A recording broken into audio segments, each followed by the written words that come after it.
Good morning. Morning, sir. Yeah, I think if there are others who are going to come, they will join us as we. Good morning, Doc. Good morning. Morning, Doc. Morning.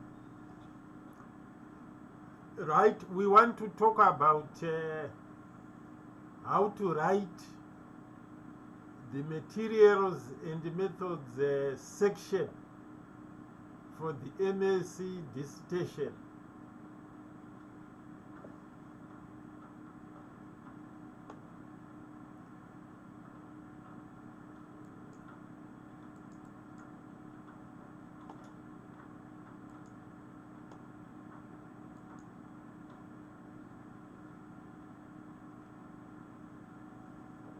So, scientific results should be reproducible. And in order for scientific results to be reproducible, this depends on the materials and the methods sections. The other point is that for us to understand the results, let's say we are reading somebody's paper or thesis, the materials and the methods section may actually help us to understand the results obtained in any research done. So these are the two important things.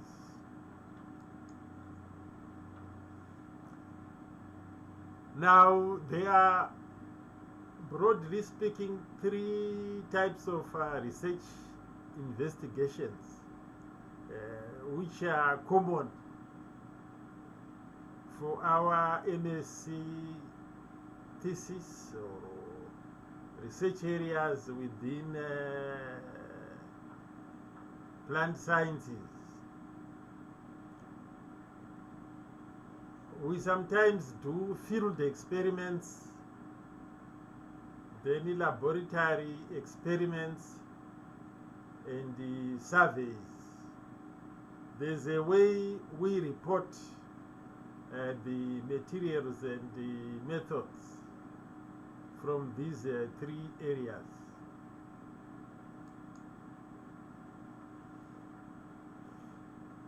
Now, for field experiments, we are expecting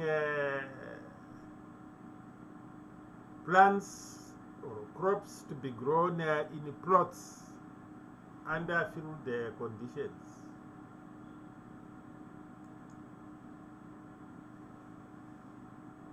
Laboratory experiments,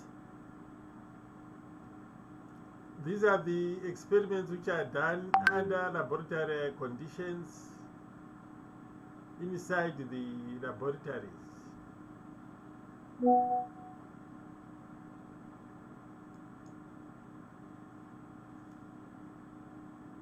Again, laboratory experiments.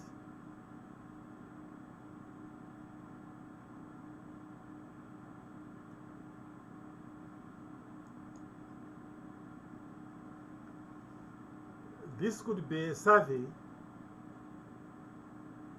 where the researcher is collecting data from farmers. It could be in the field.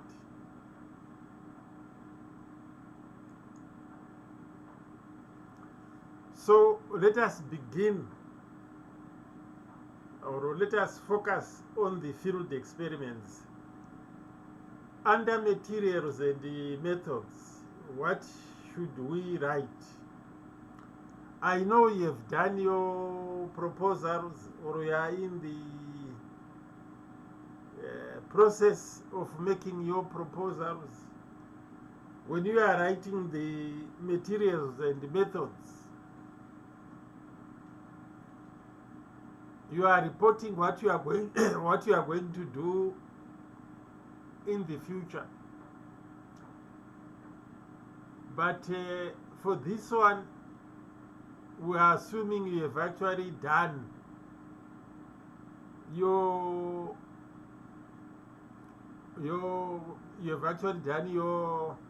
proposal, and you have done your experiments, and you are now reporting the experiment. And this should be in past tense when you are reporting. So what do we expect under field conditions? We expect that you are going to describe the site where that experiment was done. It's very important because this has got implication on the results, how these results could be used. Can they be applied everywhere, or they are confined to certain agroecological regions? It is important that you have to name the site where that experiment was done.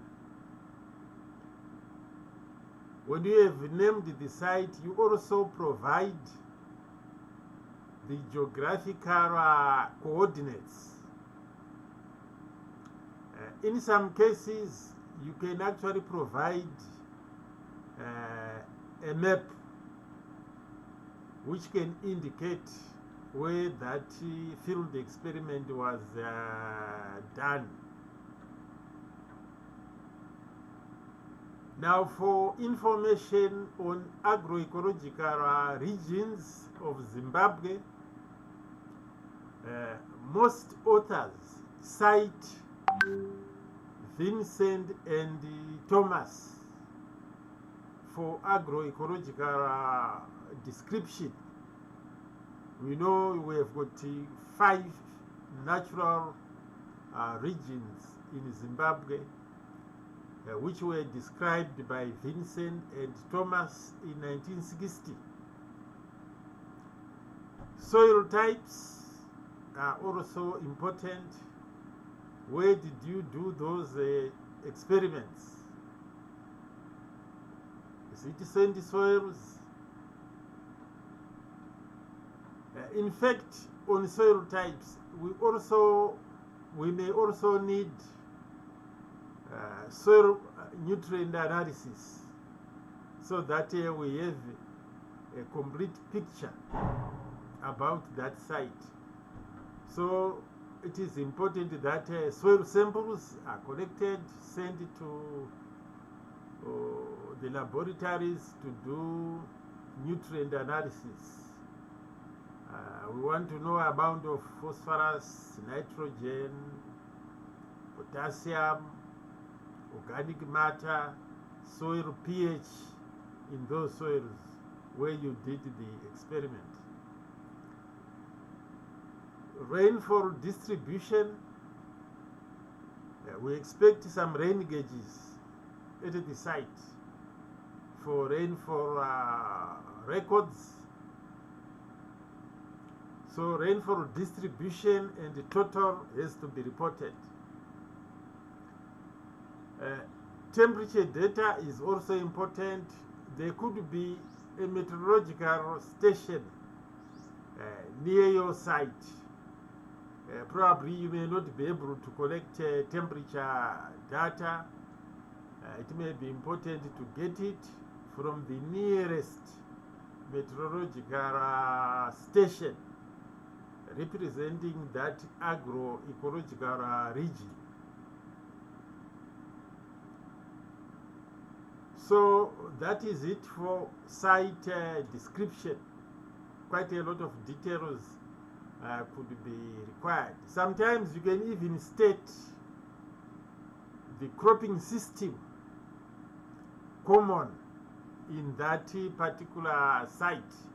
What is normally grown in those sites. Secondly, one of the key features in the report is the experimental design. Some people fail to know the design which they have used. They actually struggle to write about it. So you need to state the experimental design and the number of replications. Experimental designs can differ according to the nature of treatments, nature of study. There are certain studies which you can know that this could be breeding experiments, this is agronomy experiments, depending on the experimental designs stated. So you also need to describe in detail and state the number of treatments. You describe your treatments. You also state the number of these treatments. The plot sizes, you know, we should have plots under field conditions where you have the gross plot, that is the main plot where you plant your crops. Then the net plot is what you take for measurements, grain yield, etc. You need to state the dimensions of those plots.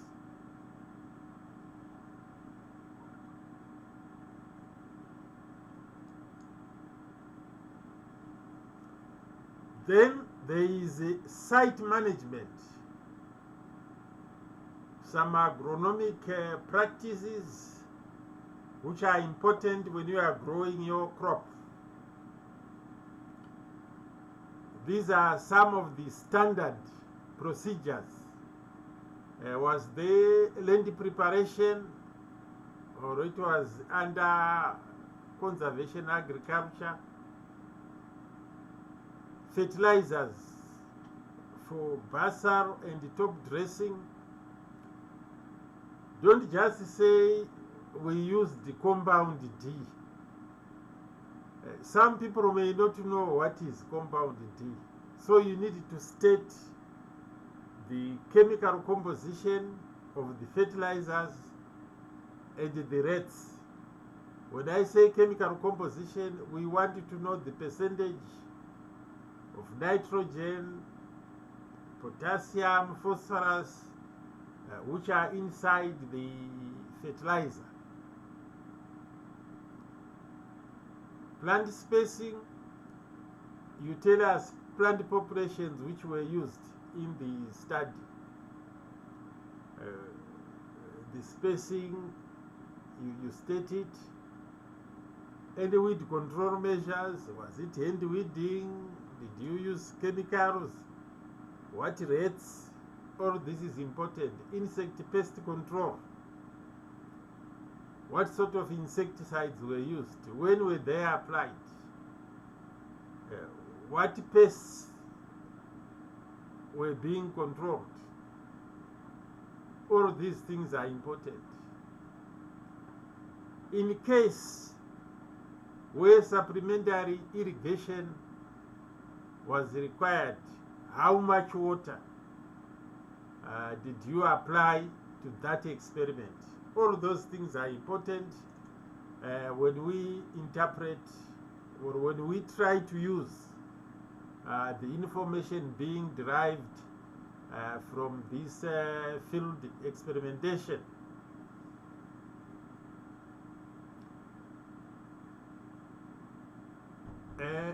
I will deal with the measurement and analysis towards the end. So I'll move on to another type of study, which is the survey. Probably you may be interested in certain issues on a large scale, where you have to conduct a survey. We also wanted to know the site information. Where is this survey being conducted, or where was it conducted? What was the survey design? How did you collect the data? Obviously, there's going to be a questionnaire as an instrument to collect the data. But do not put the whole questionnaire under materials and methods when writing. Refer it as an appendix and put it somewhere in the appendix so that readers may always refer to it. You may mention key things which you were interested in, which are found in the questionnaire. Stratified sampling, sometimes this is used. Farmer typologies. Did you group farmers according to their resources? Farmer typologies can differ depending on who has done it. Probably you may need some references to say that we grouped the farmers according to these scientists, or according to these economists. There could have been economists who had used certain methods of classifying farmers.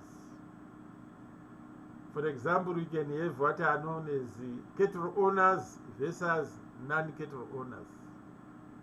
Or you can have various categories of farmers depending on what their resources are. And this can differ depending on the methodology which was used to classify farmers. Soil types, we want to know the soil types in the area. Probably we want to know about those things. If you were going to sample, it could be insect pests in farmers' fields, or weeds, diseases.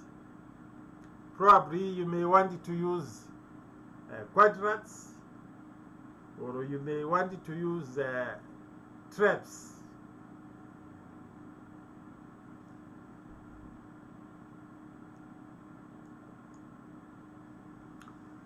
Then there are laboratory methods.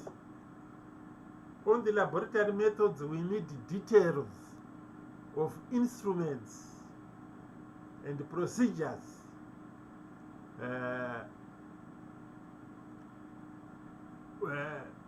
which we have used. So you need to describe these things. Chemicals used to make solutions. Again, under laboratory methods, probably there's a certain standard method which you may not need to describe in full. Probably you may just need a reference for that particular method.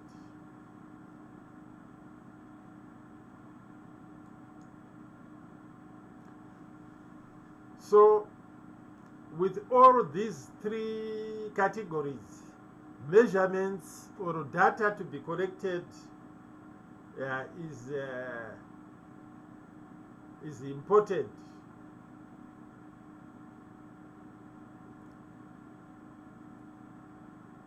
So, parameters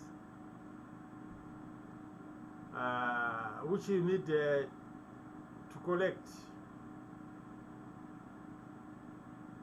You may need to capture these parameters on Excel sheets. I mean, there are a lot of measurements depending on your interest and objectives. If there are crops, maybe you need days to emergence. It could be plant populations, days to flowering, days to maturity, and most importantly, grain yield. You may be taking disease scores, weed counts, insect damage score, barometer readings, leaf photosynthesis rates, leaf area, foliar analysis for nutrients, soil moisture, etc. There are quite a number of things under measurements, depending on what you want to use the data for. So, but it is important to state how you actually collected, how you got these measurements. Describe in detail.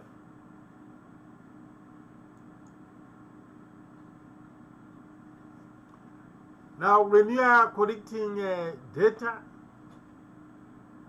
it is also important to consider ethical considerations,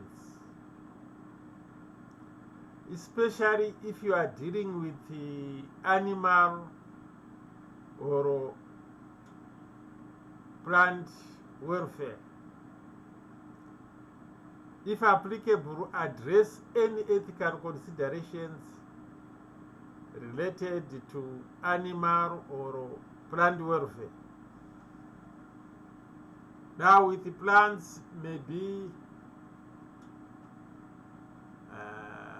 you are dealing with a weed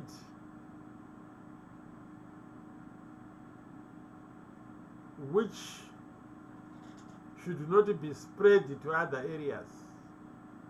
So you have to take some precautions, like wild oat. You need to be careful with such experiments, because you may do those experiments. When you have finished with the experiments, then the farmers will face problems. So these are the things which you need to consider. Animals, the way you are going to handle them, is important. Some may actually deal with the humans. You might have heard about unethical medical experiments which were reported in Zimbabwe by the doctor known as McGowan. I think he was working with anesthetics,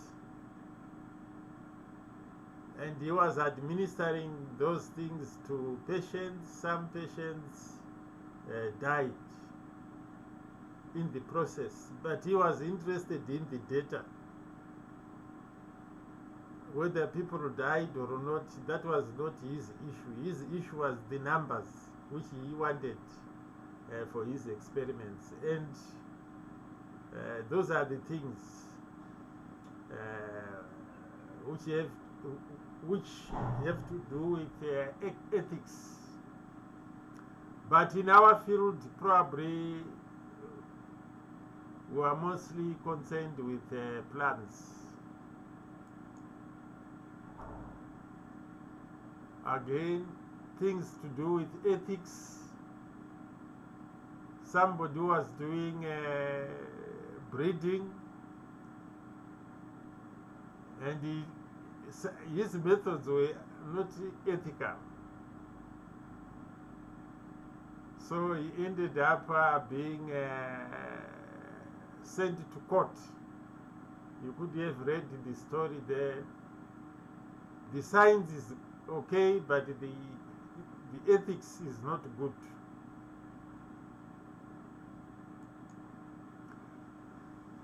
Data analysis is the last important part of your materials and methods. This part can vary. It can be a very long process or a short process depending on what you are doing. But what we expect on this part, we wanted to find out how was that data processed and analyzed. Procedures to check whether the data was suitable to be analyzed using the ANOVA. What sort of procedures did you do in the case of ANOVA? For certain data which did not follow the procedures of analysis of variance, did you do data transformation first before doing the ANOVA? Then there could be certain data, especially count data, which requires parametric, non-parametric methods. Is this what you did? Here under data analysis, you may actually need some references for certain statistical methods which you may use. Then you may also need to state the statistical software which you used to do analysis. The common softwares which can be used is GenStat, SPSS, SAS, Minitab, R, Sigma Plot.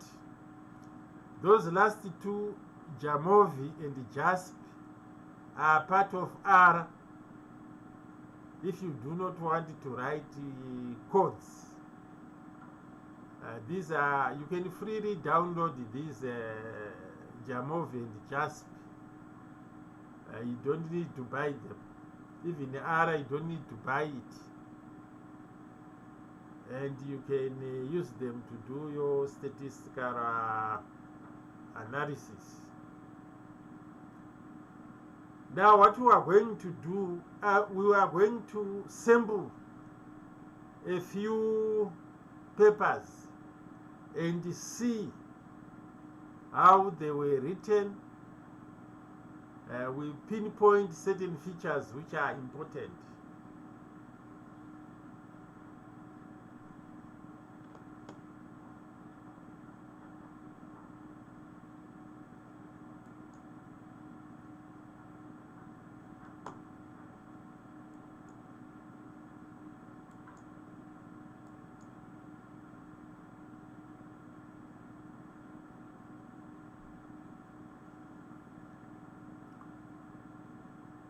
Now we have got this paper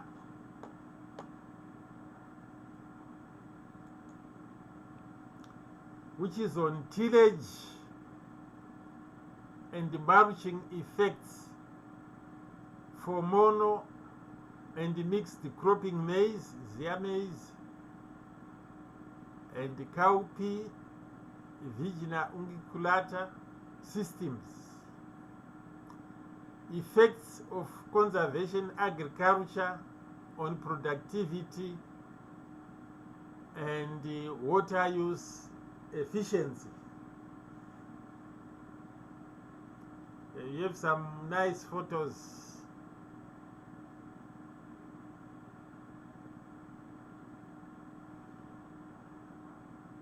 This was written by Lengai Banyere. This is Dr. Banyere, who once worked with us in this department.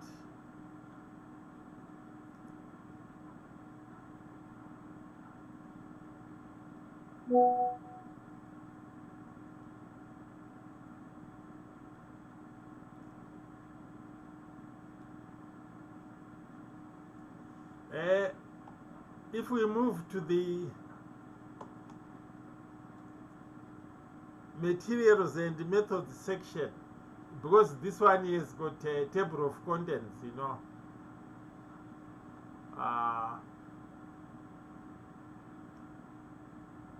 it's we can see what he did.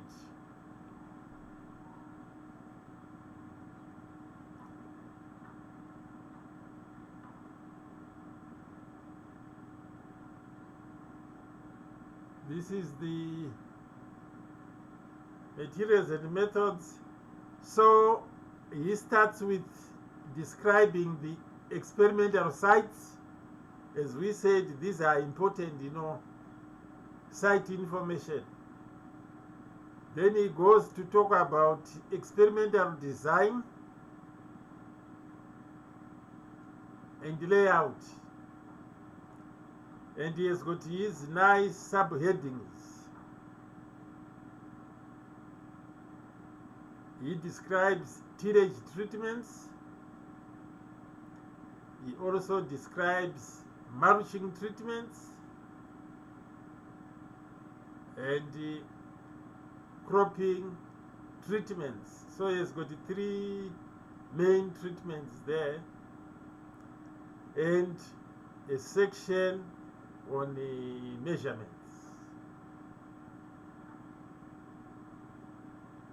Yeah, I expected statistical analysis. It's there as we move down.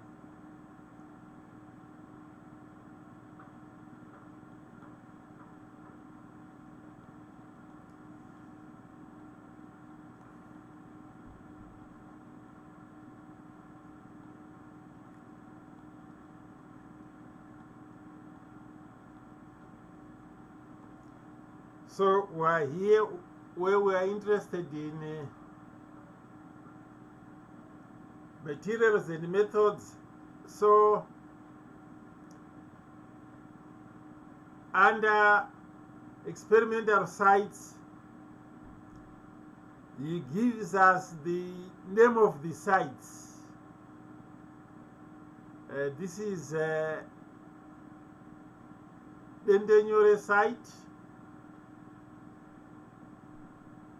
and Ushe site in Wedza district. Then he gives the geographical location.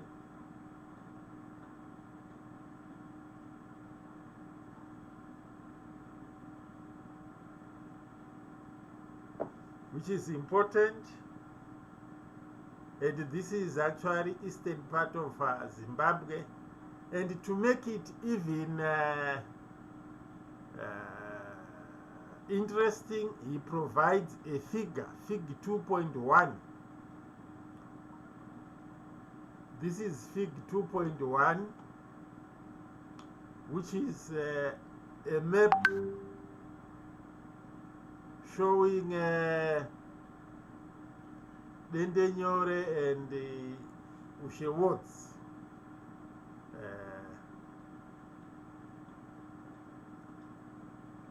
The other thing which he did, okay, let me admit somebody.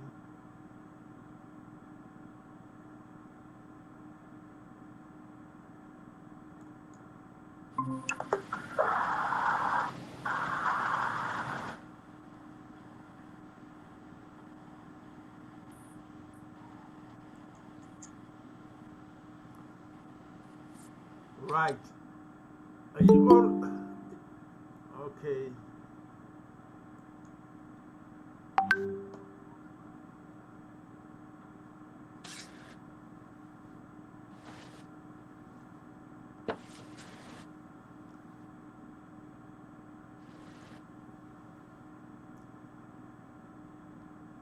Okay, he also stated the agro-ecological zones or regions, although here is not putting the reference of Vincent and Thomas. Probably this is now common knowledge. Then the rainfall which normally is received is here. It is clearly stated.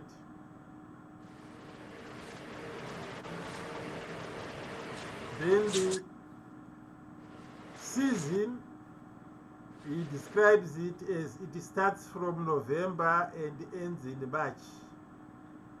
He also went on to describe the soils as sandy and give on to describe the components of clay and organic component as 10 and 2% respectively.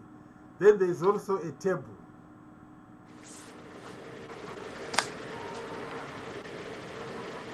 So the table is also provided to give more information about these two sites. So there is the pH, total nitrogen percent, soil organic matter, sand, clay, and so on. And you can compare the two sites where the experiments were actually done. Another important thing is that he gives the soil classification as leak soils, and he gives the reference for that information. So about the site, you can see the details concerning the field site. This is what we expect.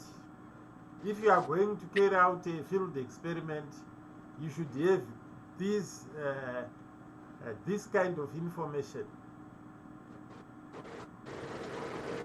Then we move on to another important area, which is experimental design and layout. In this case, he says that the design is a split plot.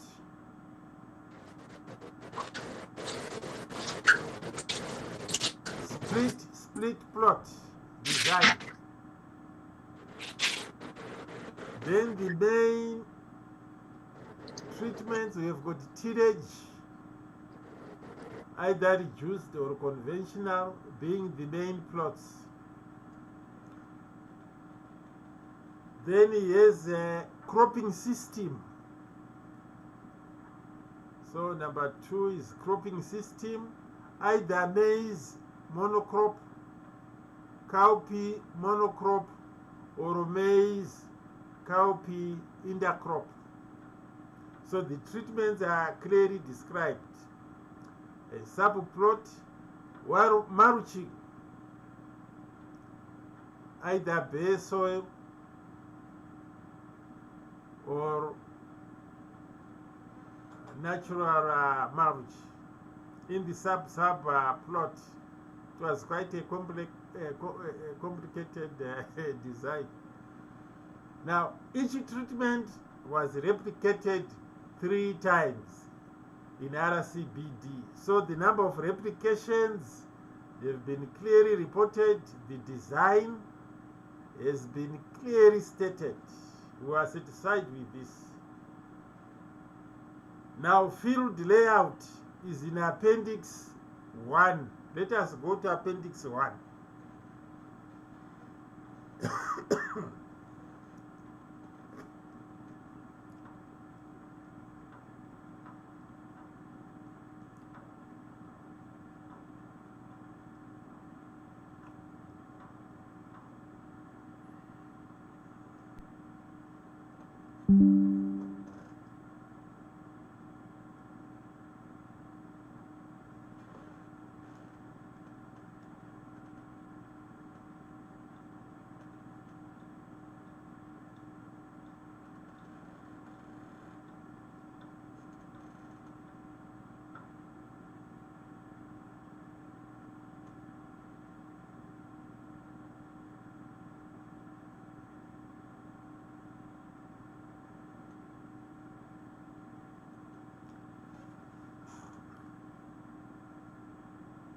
So this is Appendix 1. You can see the layout where he has got block 1, block 2, block 3. This is Dendenyore site. There's open space there. Then he has got two things. It's either you have got reduced tillage on one side. These are main plots. Then within the tillage, we have those colored boxes. Let us see what they are. These are the cropping systems.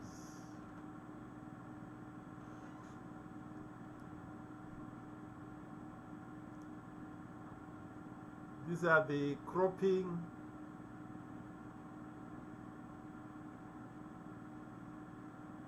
Where you have cowpea, bare, intercrop mulched, intercrop bare, maize mulched, cowpea mulched, and maize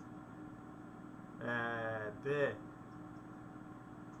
So within the intercrops and soil crops, it's either they are mulched or not mulched. Quite an interesting experiment.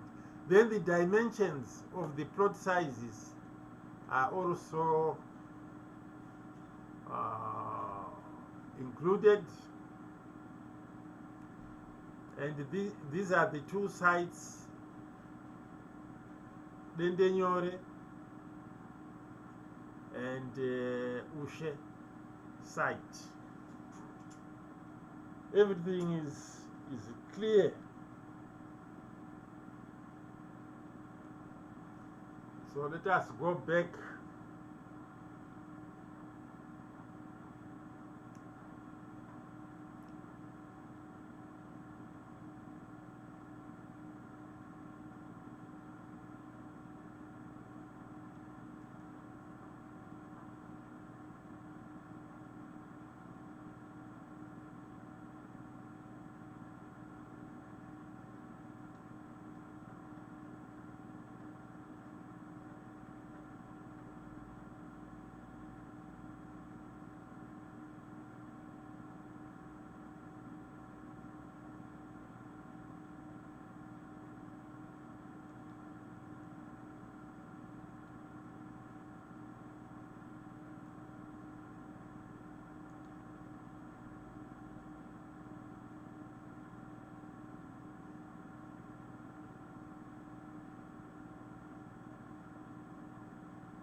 Right.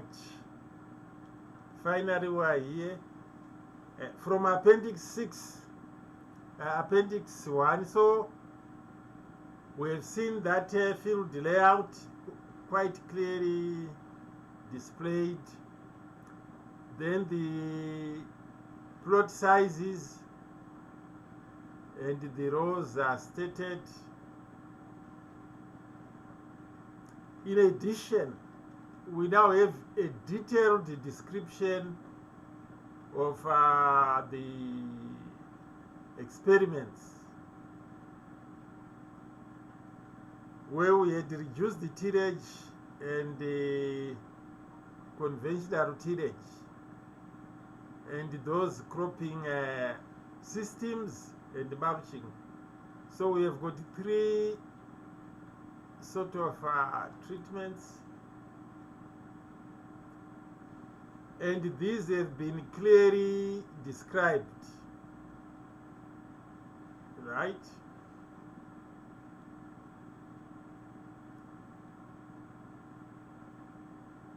And this is how the trial management was done. This is the cropping treatment, how the crops were grown, SC513 and the CBC2 cowpeas. So the varieties are clearly stated. Then another thing is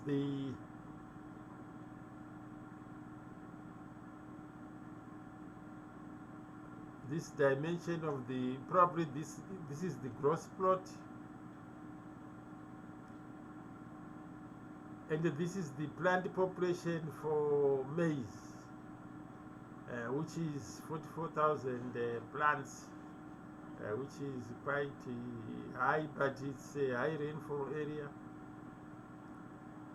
This is for cowpeas, and there are planting dates stated, which is also important. The fertilizers, compound D, then they state what was applied by D, nitrogen, phosphorus, and the potassium. What else?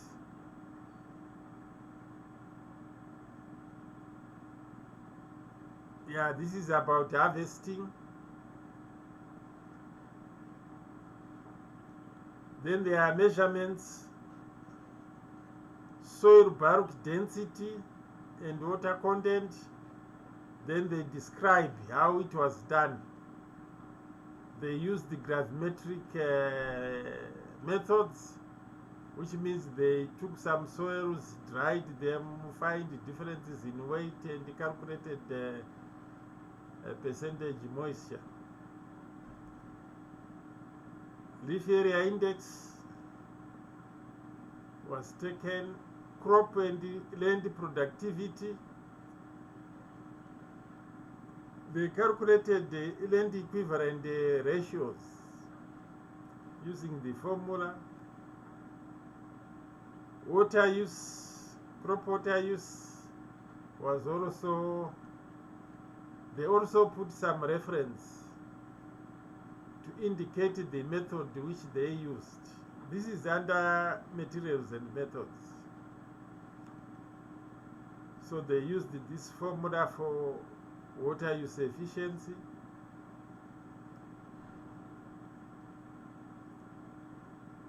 They also analyzed organic content, soil organic content,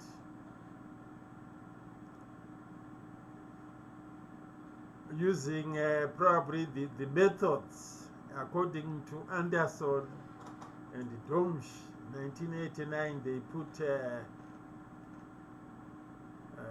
reference there.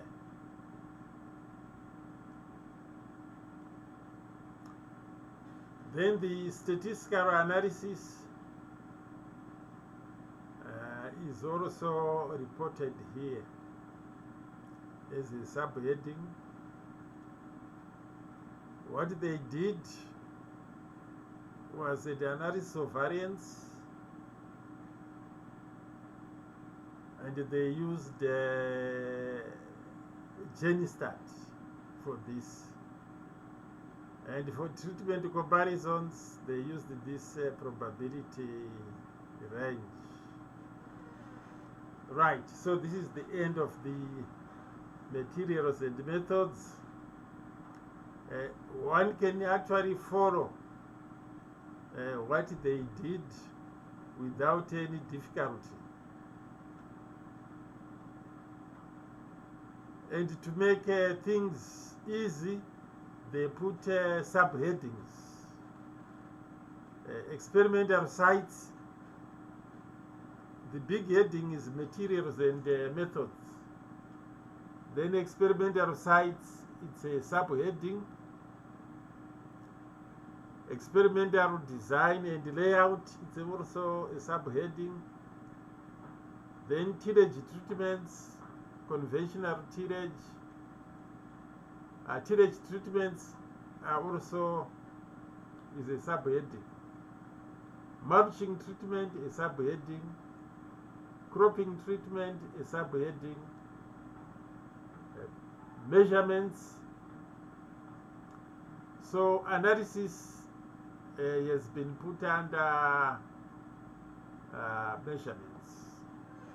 So this is it on this paper. I want to move to another paper.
Now this paper is, do intercropping and mineral nitrogen fertilizer affect weed community structures in low input maize based cropping systems?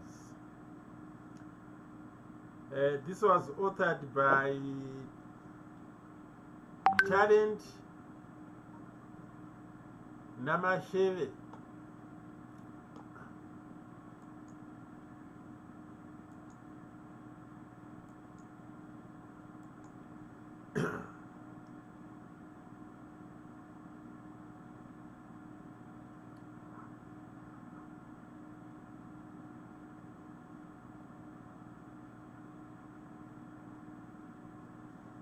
So Talent carried out an MSc project here, just like what you are doing, but from her thesis, she wrote 2 papers, and this is one of the papers from her thesis.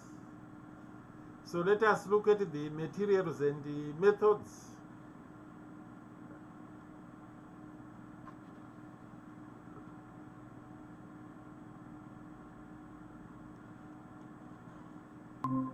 So we are here.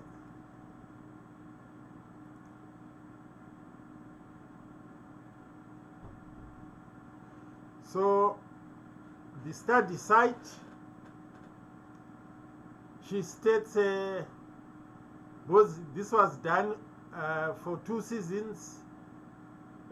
She clearly states when these experiments were done. So it's important to state the period of the season when that experiment was done. The site name is Goromonzi,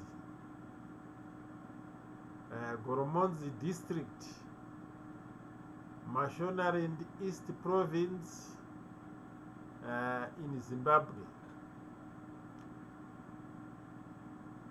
Then she says Goromonzi District is located in Natural Region 2, according to Vincent and Thomas.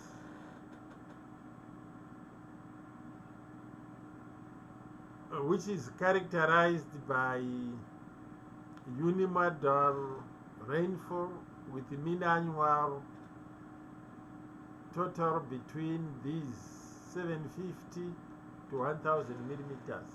So she gets this from Vincent and Thomas. But for the actual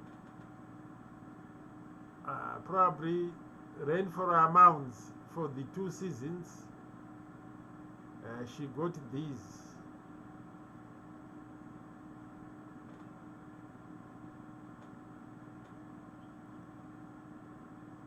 She talks about rainfall distribution and so forth, but average temperature, she also get the temperature for those months and the areas.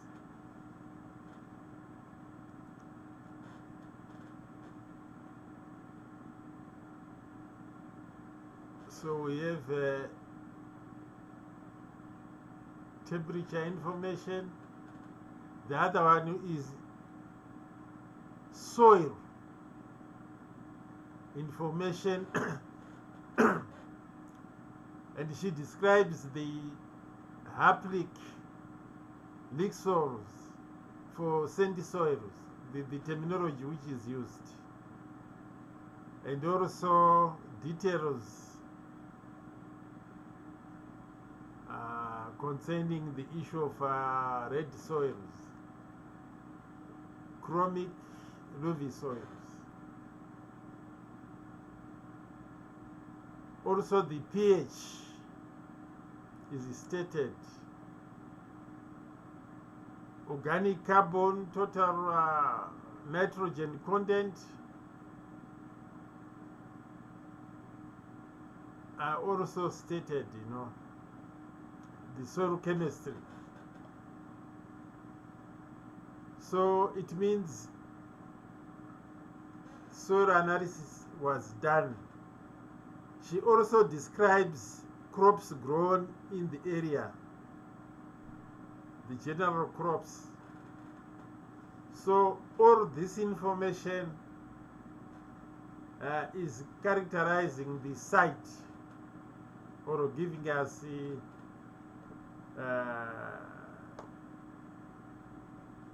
information on the site. So the site is through the number 2 thing is experimental design. Sometimes we forget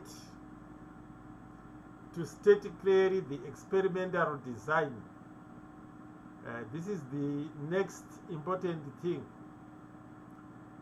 The experimental design was a split plot, right? The main plot factor was field type. Either you have home field or outfield, while the sub-plot factors were cropping systems and nitrogen fertilizer. 8 treatments were tested across 5 farms, representing a range of cropping systems, including monocropping or intercropping of maize and cowpea, application of mineral N fertilizer or no N, which is -N, and different cowpea varieties. Quite a long sentence. The experiment was carried out on a home field and outfield, like she stated. I think what is also important are these measurements of the fields. Then probably table 1 is of interest. That is where the treatments are described.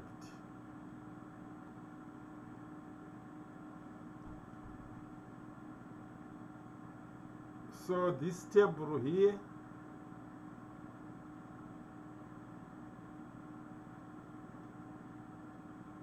where we have treatment description, treatment name, maize minus N, maize plus N. So these treatments are clearly described.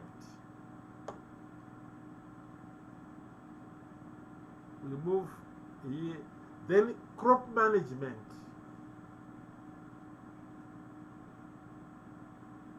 This is where we find land preparation, which was done by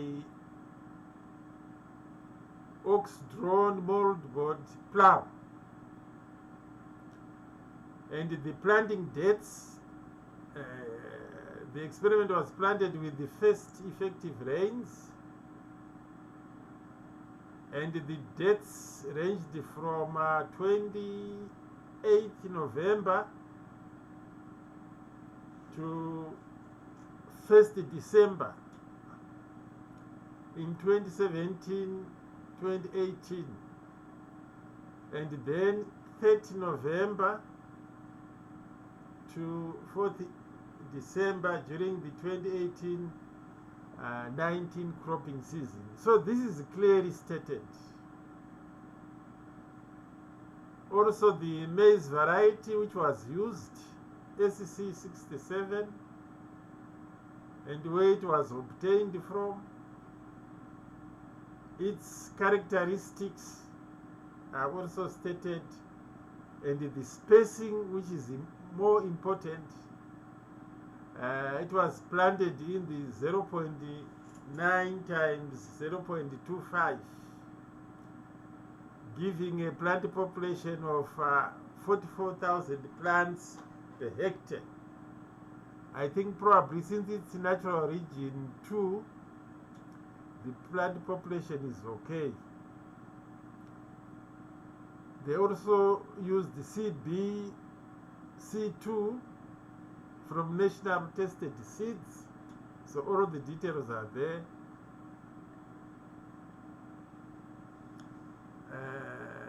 What else? Spacing of cowpeas, 0.45 and 0.25 meters, giving a plant population of 88,000 plants per hectare. So which is also important. Let us go to the fertilizer. At planting, it is stated that 15 kg P, 30 kg potassium was used. And of course, she had the fertilizer as treatments.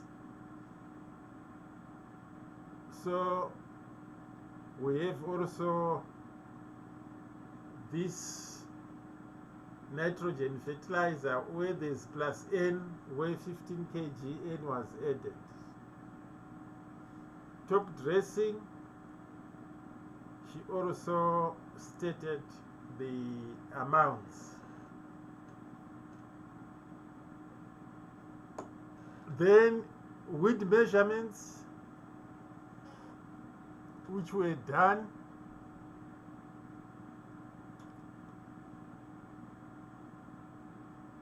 I think weed counts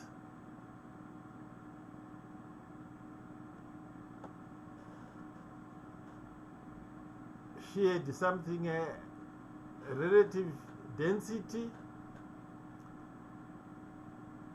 Shannon Wiener diversity described by this equation,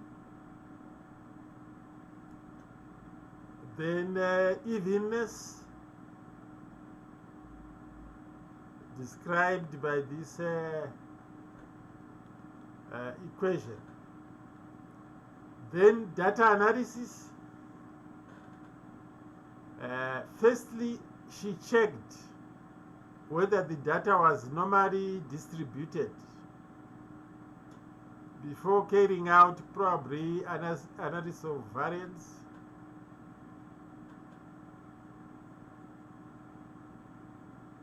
Then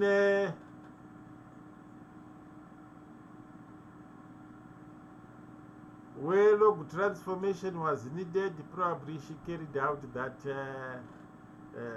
log transformation. She also used the ARA package.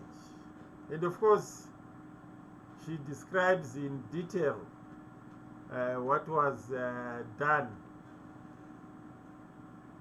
So this is it on the methodology. This is interesting because it's coming from an MSc thesis from Talent.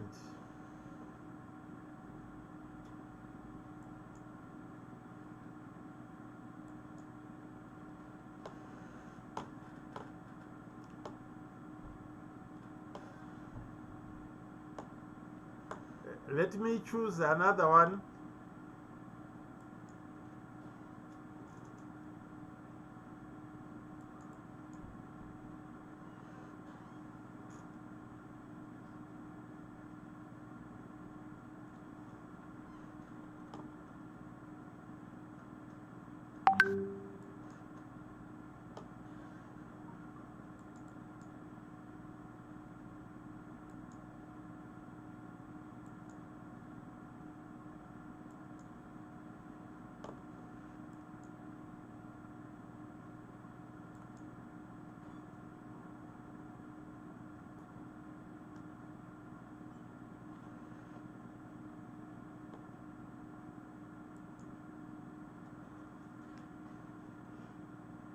Point of no return, rehabilitation of degraded soils for increased crop productivity on smallholder farms in eastern Zimbabwe. These scientists wanted to solve problems of low soil fertility. We know it's one of the most problematic area in crop production, poor soils. So they wanted to do something about the poor soils. Let us go to the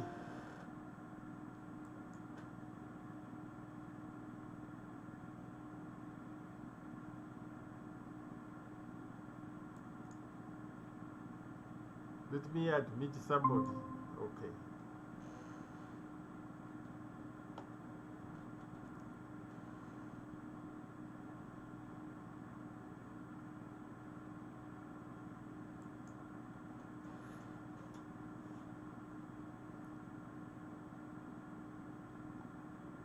So let us go to the methodology, materials and methods.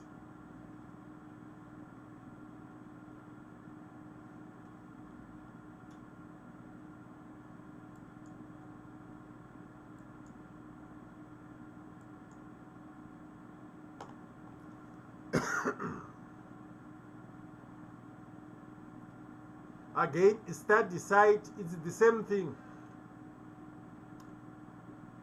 This was done in one season, but the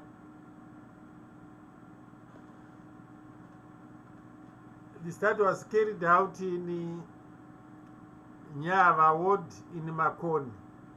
So they put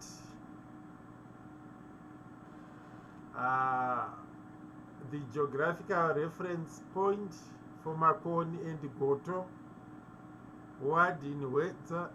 They put also a geographical reference. The natural regions are stated, natural region 2 and 3, and the rainfall also stated. The type, the season starts from November and ends in March. It's clearly stated there. And they also put the reference Vincent and Thomas, who described these agroecological zones.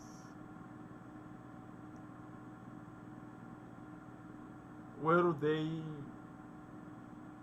also describe the soils. They are called lixosols, arenosols, while Gotok is covered by lyxosols, scattered patches of luvisols. They get this information from FAO ISRIC 2003, Van Engle et al. 2004, and World Reference Base. So there are references for these classifications.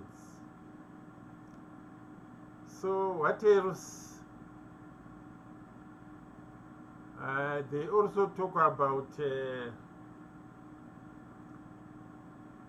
composition, the clay and the sandy, the composition of soils, according to Nyamapfen, which is also a reference. Nyamapfen is a soil specialist, a soil scientist. They also quote something on organic nutrient from Tabanengwe and Mapfumo. They also describe the cropping systems in the area.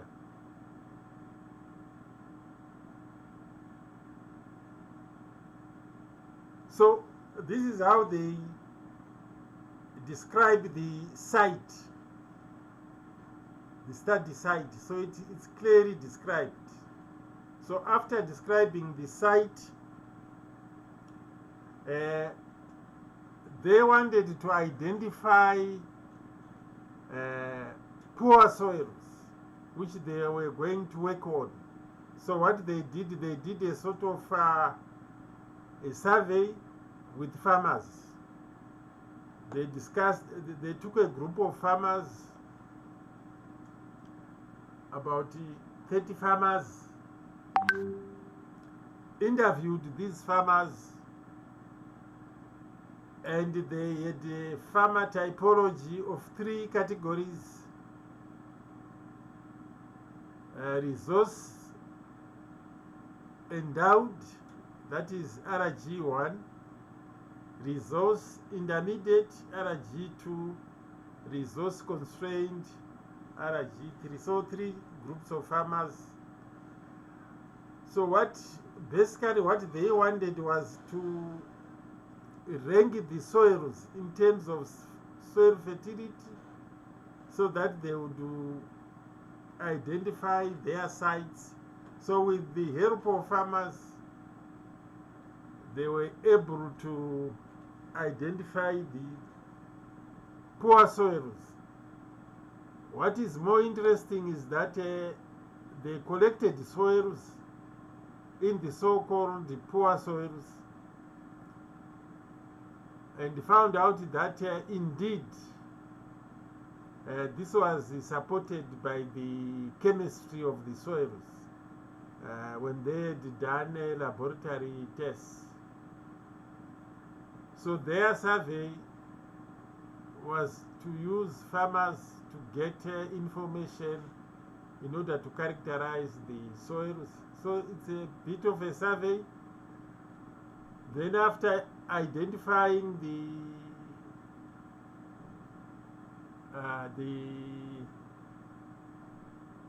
the sites, then they used the legumes, indigenous legumes. So this is what they did. So their treatments, probably I will have to use a table. They describe their treatments which would improve soil fertility.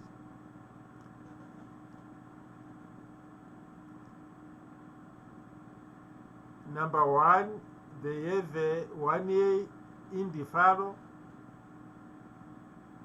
and the 2nd year indifalo to initiate what they call the indifalo start. Then they also have indifalo 2 sequences respectively. Then they also have number 2-year indifalo to initiate the indifalo start 1, indifalo start 2 sequences. Third, they also have a 1-year natural fallow. Probably let's go to the table of treatments, but before we go to the table of treatments, I just want to highlight that they clearly state the composition of fertilizers in their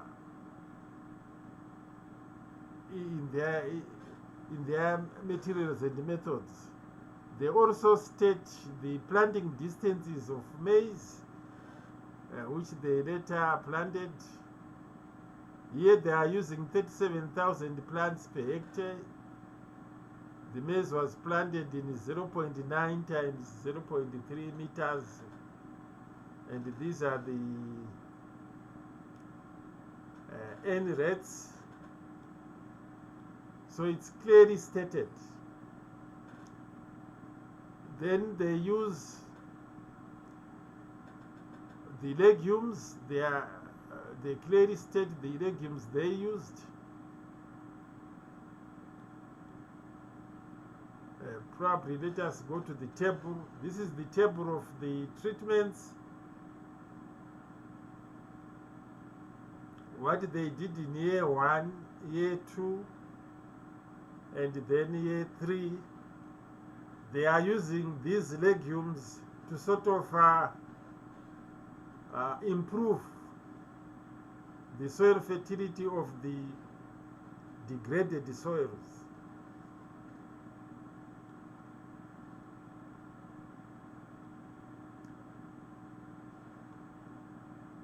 So the other thing they did was to do what is called a maize N response.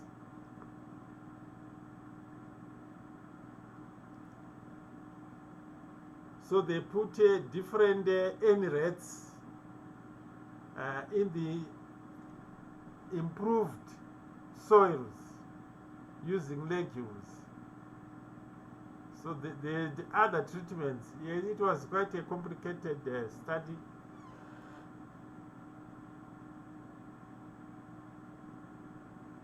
The other measurements which they did was soil determination of soil microbiomass, basal respiration, and the total carbon. Under laboratory conditions. So this was a laboratory. So in this study, the field study, they did also a survey field laboratory in one. Then data analysis, they clearly describe what they did, which was mainly analysis of variance. They also used the regression analysis in this study. So this is what they did, quite an interesting study.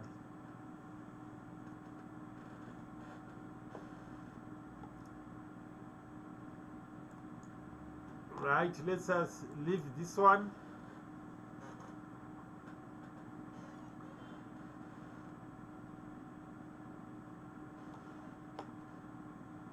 Let me choose another one.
evaluation of the performance of sorghum genotypes using a GE biplot.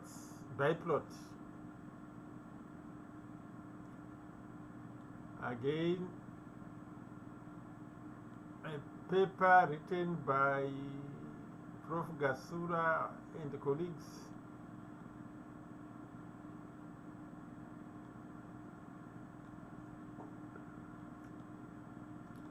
Let us go to the materials and methods.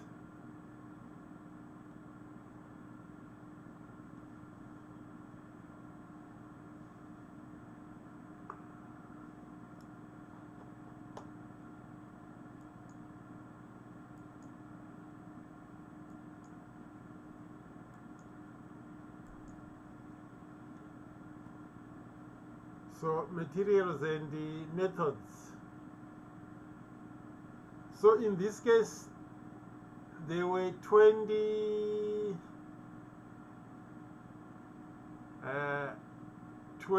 sorghum genotypes shown in table 1,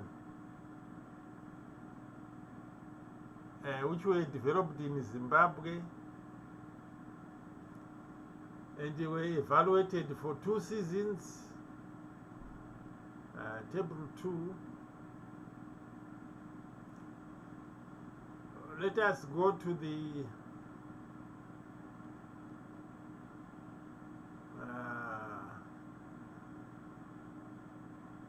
okay, these are the varieties or treatments. So this one starts with the treatments.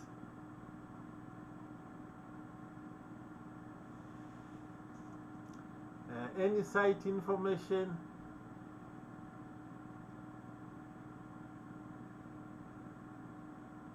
okay,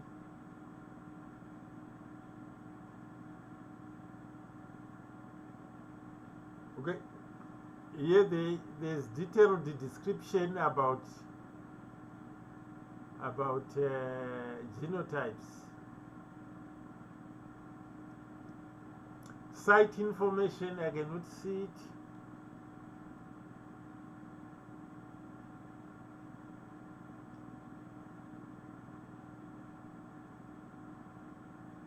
Then here we've got experimental design and the crop management. The design which was used is 5x4 rectangular lattice, replicated 3 times. The plot size are given as 6 meters in length, and in the row spacing 0.5, giving us 100,000 plants per hectare.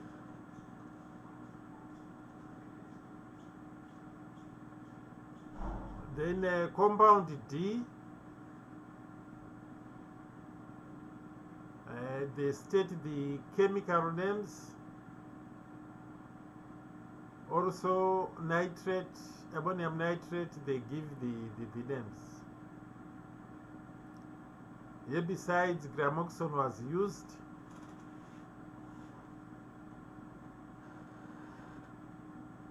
Right. This is data collection, a lot of disease scores, plant height, days to physiological maturity, percent stem lodging. So the data which was collected, or measurements rather, is also stated here. Yeah, there are a lot of measurements there. Then data analysis. It's quite a long story on data analysis.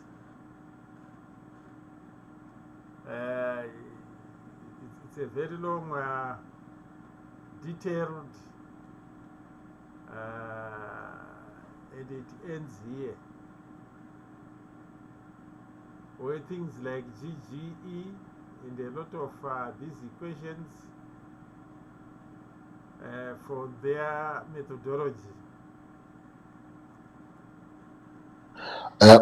Excuse me, Prof. Hello? Yes, excuse me. I just wanted to find something. What determines the size of a field? Say you're doing a field experiment. What determines the size of your plots? What determines the size of your plot? Yeah. It's your crop. When you are dealing with a certain crop, let's say like maize, there are certain plot sizes which are recommended.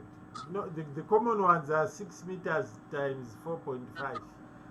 But with the breeding, sometimes you need very small plots if you are dealing with so many genotypes.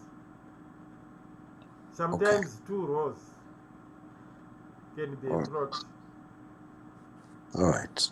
Yeah. No. Well, Which thank you. is your specialty? My specialty. Yeah. I wanted to. I'm doing an intolerance and toxicity of Valisis varieties. Okay. So this last paper may be you may take some of the things. I'm not sure. But All on right. this paper, I don't see a lot of Okay. site information. Yeah. There was the one that you did previously. So I was just trying to determine how would I choose on how my plot's gonna be. Yeah. Okay. Yeah. Anyway, let me leave this uh, breeder's paper. I will just go to one last one, which is also a different type of thing.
So we have got this one with the 3 authors: Nyamadzao G, Nyamugavata P, Uta M, Nyamangara J, Chpo R.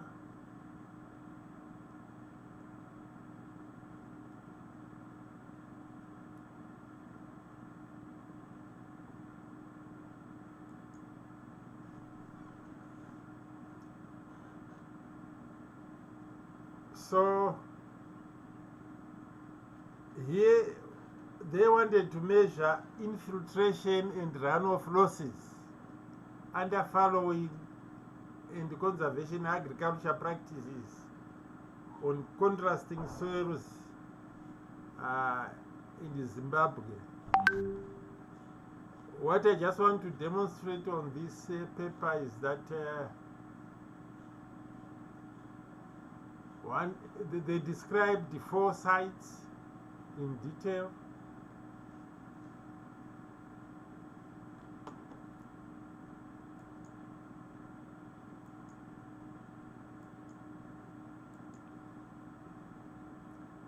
So the materials and methods is here. So the first thing they clearly put is the study sites. And again, There is Vincent and Thomas. I am seeing Vincent and Thomas 1961, Vincent and Thomas 1960. We may have to verify it. Or there are two references, but it's the same, describing natural regions and also rainfall. The sites they used was the agricultural engineering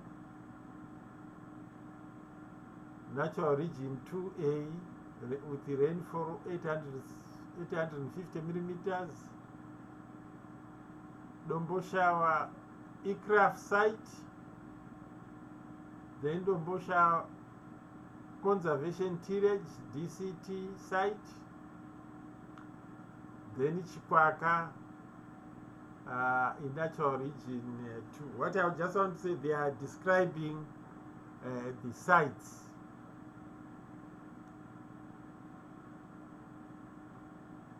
Then the rainfall for November to April is stated. They also cite FAO on something to do with the staple maize crop. Then they talk about the soils in Zimbabwe. They also do some citations so that we get more information. They also put a map to show the areas.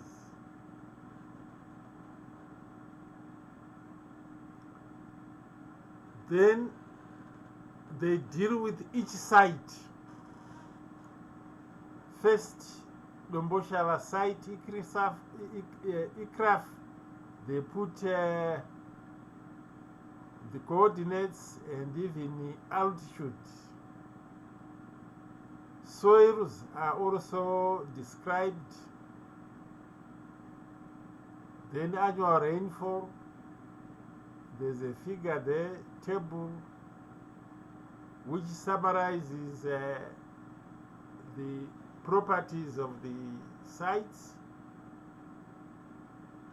Again, probably this was about restoring soil fertility, but these were interested in runoff. So what was planted is also here. The experimental layout is described here. It is a randomized complete block design with the 3 replications. The date when the experiment was initiated, the plot sizes are there, 12 times 9 meters. Anyway, there are other details. But they do the same thing. They also give tables about the 4 sites and their soil characteristics is given here.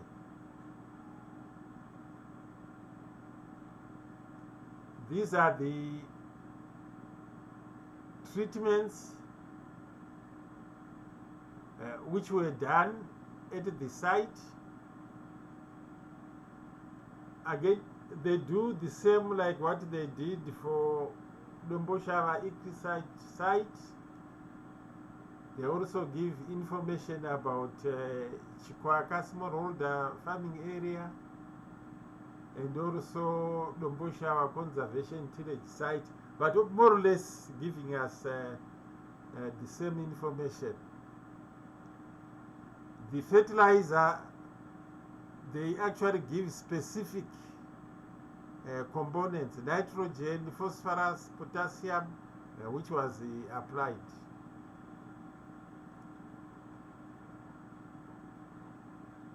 I think they've done the same thing for each site, giving a location for the last site as well. It's more or less the same, but they have several sites. You can see that they wrote in detail for each site. It's quite a long materials and methods. This is what they did. They did rainfall simulations, and did some measurements on the runoff. This is what they were interested in.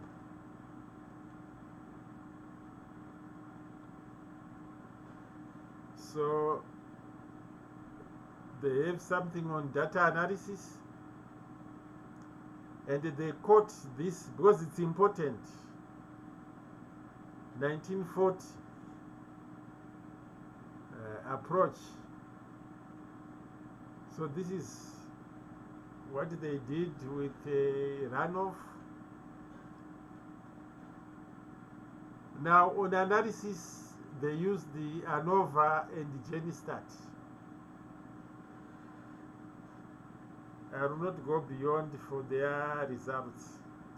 But what I just want to show you is that sometimes you can have a very long materials and method section, which is covering all of these sites.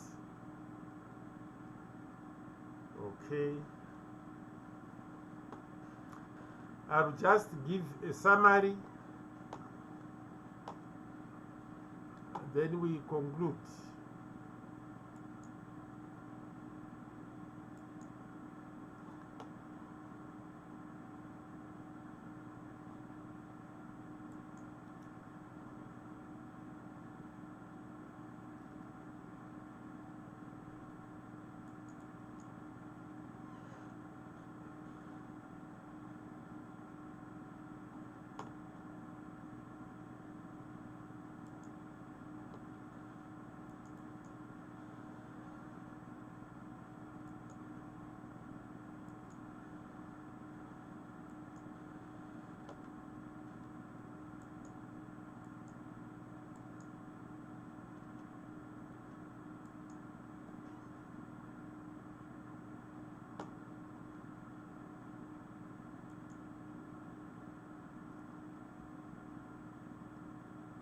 Now, on the summary, let us look at the key issues which we expect if you are writing your materials and methods.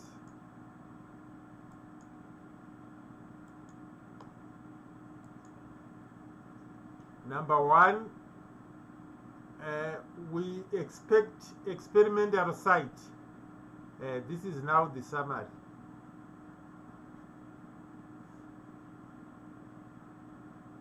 Specify the location, give us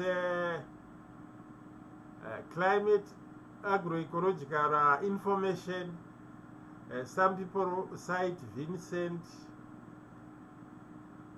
and Thomas, 1961 or 60. Soil type, soil texture, pH, nutrient content, probably soil analysis should have been done. Plant material, what cultivars did you use? Where did you obtain this planting material? Probably this should come under here. Then experimental design, specify the experimental design. Split plot, was it a split plot? Randomized complete block design, alpha lattice for breeders. Treatments, clearly outline the factors. State the replications.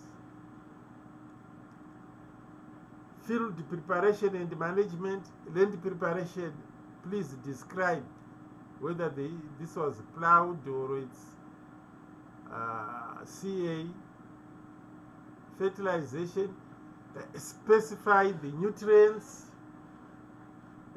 did you irrigate, weed control, also pest control, also insects, insect pests, diseases, planting date, spacing,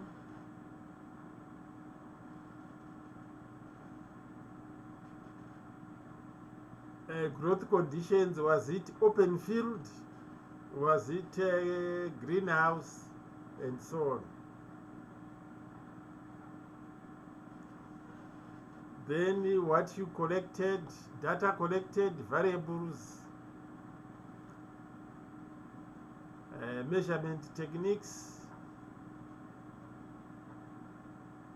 also timing of measurements,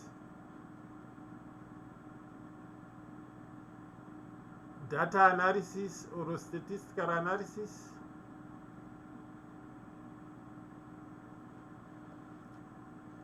whether you use the ANOVA or any other tests, then significance levels,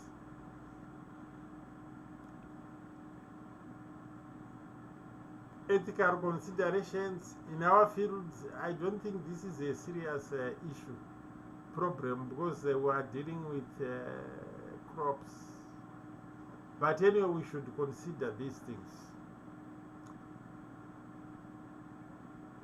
Some of the issues, when you have finished,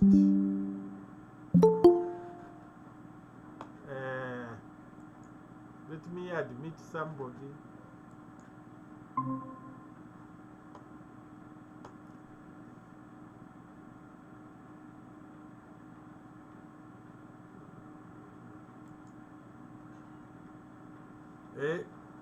There should be clarity and conciseness. Write in clear and concise manner. Try to do this through practice. Detail. Provide sufficient detail for others to replicate your experiment. Consistency. Use consistent terminology and units throughout the section. Objectivity. Avoid subjective statements or interpretations. So this is it. I will stop here.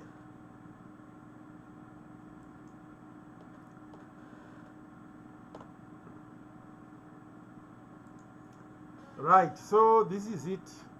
I sent you some materials. I don't know whether you got the materials. I will send you this recorded thing as well. Yeah. Thank you, Doc. We can always interact if you are, or interact with your supervisors. But have you seen that there are certain key stages in the materials and methods? Yes, From Doc, this we've last noted. summary, Yes. where you have to put in information so that your experiment can be repeated. So those are the areas which you should focus on. Which experiments are you doing? For me, it'd be field. Yeah, so you need site information is required.